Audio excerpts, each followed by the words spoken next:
welcome back to another episode of Tube Talk. After a 2-week break. After a 2-week break. But now, that doesn't matter because we're back. Yeah, exactly. It Because- leave them wanting more. Because Dad has had a trip to Sydney. Email. Dad has had a trip to Sydney. Yes, trip to Sydney.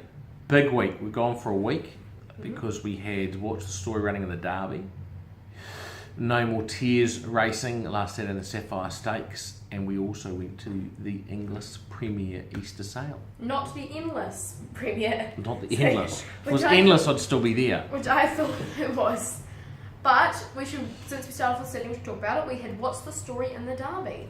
Yeah, we did, and he ran very well. He ran 6th, and the difference between running 6th and running 1st or 2nd or being there was the track conditions. So he wanted a hard, firm track conditions, and all his firm on firm track conditions is excellent. He's got a very good turn of foot, but when he strikes wet, or not even wet track conditions, just dead to wet track conditions, he can't sprint, and he travelled beautifully but just couldn't quite finish it off. But he's a very, very good horse, and on good track conditions in the spring, you'll see a serious staying horse. As we can see, Dad's very popular right now. We've got emails popping up left, right and centre. Awesome. And No More Tears raced last Saturday. Okay. Am I jumping? Am I still talking? I'm still talking about Sydney. Yeah, no, go on. We just didn't write that part down, so you can just go ahead and wing it. So she ran and she was disappointing, and don't know what happened. She was handy, and then she just never kicked on. A couple of really little things she shore through in the running, and was a little bit tender on the foot for a couple of days afterwards, and tied up a little bit. But she's worked really well this week, and we've got Hugh Butt, and we'll talk about her a little bit later on. But she's fully recovered from that, and we're hoping it was just a one-off. But then we went to the sales, and I've got to tell you, we bought a horse. Yes. And the horse is Fox Wedge Bardago Colt. Very well Thank done. you. And he is an absolute ripper. He is a Absolute stunner. ripper. He is beautiful. We've sold half of them already. Well, we've got new owners for half of them, which is exciting. He's going to be a good horse. His full sister won at Matamata on the 30th of March on debut and blew the field away. And he's a half to a stakes winner that's won over 600,000, and he is an absolutely gorgeous colt. So we were rapt to buy him. He'll be a good horse. So the people involved in him will have a great time. And we have 50% of them available. Sold half of them in a week. So if anyone's interested, look at our website, give me a call. Love to have you involved in what will be a good horse. Awesome. I thought I won't go racing, people. So we should get on to our shocker block week where we have up to 13 runners. Let's rip into them. Let's rip into them. Okay, first of all, in Dargaville, we've got Scarlet Secret in the maiden 1200, who is drawn barrier 9 of 10. Barrier draw's not ideal. We wanted to run her over 1,000 metres, but they scrapped that race, so she's got to go 1,200. She won a trial last week easily. She's a very talented horse. We're running her because we want to win this race so she can then go forward to the Group 3 Cambridge Thoroughbred Breeders' Stakes. Barrier 9 is not ideal, but Sam Collett, who rode in the trials, on board. She's very talented and has a genuine winning chance. Hopefully the track's a good 3 or dead 4. Can win. Awesome. And then also in Dargaville in the maiden 2000, we've got Demelza, who is drawn barrier 8 of 10. Yeah, I just got to say that last field was actually quite a strong field that Scarlet Secret's Okay. in. Demelza, very talented horse, but is a bit of a sook. She's field shy. She keeps running away from other horses and focusing on other horses rather than the finish. As soon as she puts it together, she'll win. So we'll go to Dargaville, 2,000 metres will be no problem. Hopefully she'll find her spot. We'll be able to relax without too many horses around her. And if she does that, she's a super winning chance. Awesome.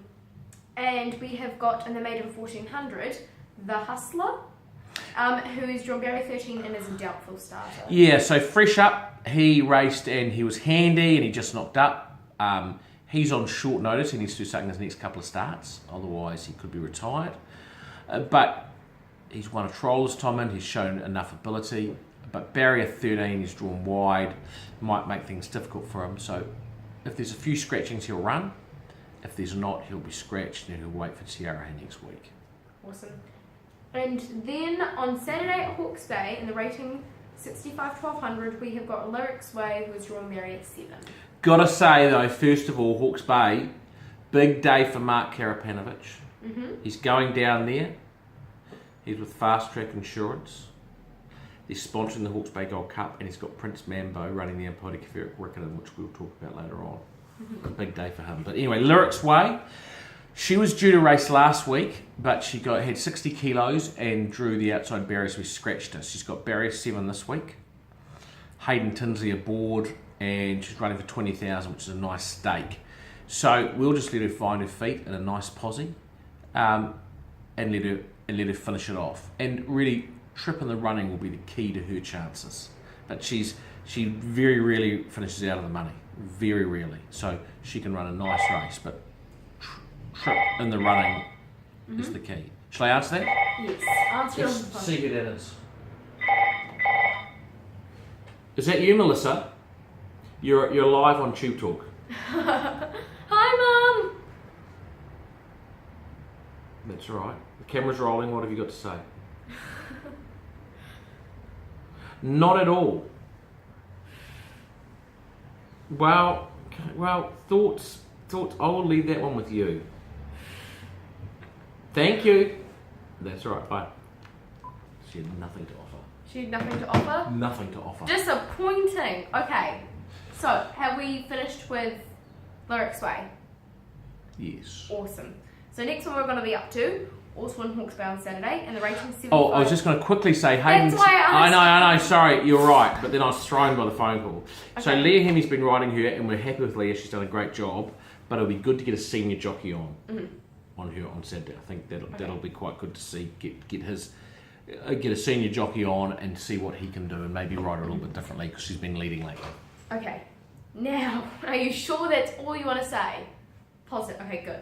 So next, we've got in the rating 75 1300, Tiger Tiger, and Fresh Up, and Barrier 9.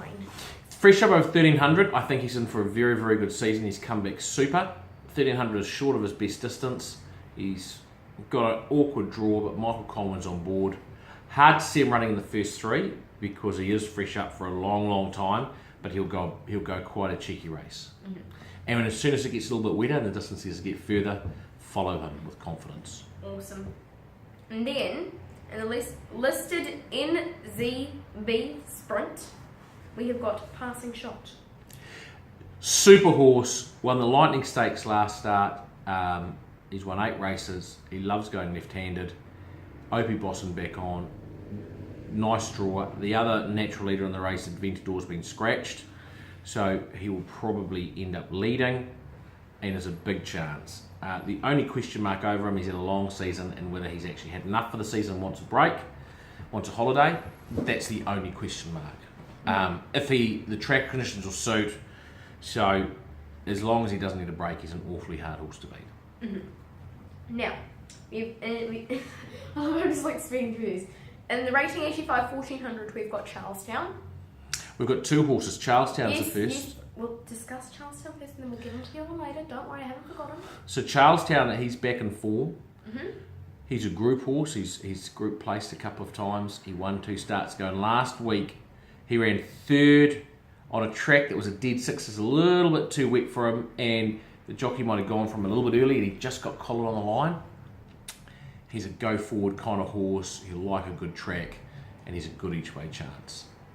Also, Albert, as the executive producer, may I request that you just turn a bit more of the switch with That is perfect. Thank you very much. Also in that race, we've got Prince Mambo. Prince Mambo, twice Group 1 placed, stakes winning horse. He's back. He's had 2 runs back from a long layoff, and he's needed those 2 runs. First up, he was meant to run last week, but he drew barrier 20, so we scratched him. He's got barrier 13 to 13 this week. Less than ideal, but we've got to run him so we can get him ready for another race in 2 weeks' time. If he'd drawn barrier 4, I would have tipped him with confidence that he can win. From barrier 13, he's probably going to get a long way back, and I wouldn't be surprised to see him hitting the line hard, but difficult for him to win from that draw. But watch for him at his next start. And then number 9, we have got in Canterbury, in the Oakland 2,000 metres, Sadler's Rock. Sadler's Rock, who's been a model of consistency this year, he's been beaten in 3 or 4 races by nose. We're getting him ready for the Marlborough Cup in a couple of weeks' time up at Blenheim, and he needed to either trial or race this week, and we elected to race him. So he's racing at Riccarton. The good 3 suits, the 2,000 metre suits, the weight suits 54 kilos, but you cannot deny he has absolutely no form at Riccarton, so it's hard to back him there, but he needs a run to get ready for 2 weeks' time. So if it was another track, I would say you can back him with confidence, but because it's Riccarton, I don't think you can. But he needs the run so he can win at his next start. Maybe $1 each Would way love to see him win. He's such a cool horse. bet. Maybe $1 each way bet. Yeah. Number 10 we've got in the list. Michael McNabb rides, who's won on number 4. There we go. Okay. And ran second on number 2 starts back by a nose. Is that everything you'd like to say Yeah. on it? Yeah. Okay. Cool horse. In the NZB listed stakes, for 3-year-old fillies over a mile, we've got Poetic Affair and Barrier 8. With 50 grand, Poetic Affair won her last start. You go back through her form, she was beaten by Tavago when she got shuffled back and stormed home, was beaten by Downton Abbey, who's now a Group 2 performer, was unlucky in a stakes race a couple of starts back. She's a good horse. She's a star of the future. Freshened her slightly since her last race. Her work has been excellent, and she can run a cheeky race on Saturday. There's a definite top 4 chance. Sorry if you just heard a little Sam Spratt flies south to ride. Sorry if you just heard a little snort / chuckle. That was me laughing at the fact Dad just got another email going through the roof. Also in that race, in Barrier 9, we've got Black Sav. Black Sav, super talented filly. Last start went terrible, but was discovered that her bloods are out. She had a virus, which is the reason why we've treated her for that, freshened her. Her work's been good, her bloods are good. She goes south. If she puts her best foot forward, she'll be winning the race. The question mark is she hasn't raced for 6 weeks. That's the question mark.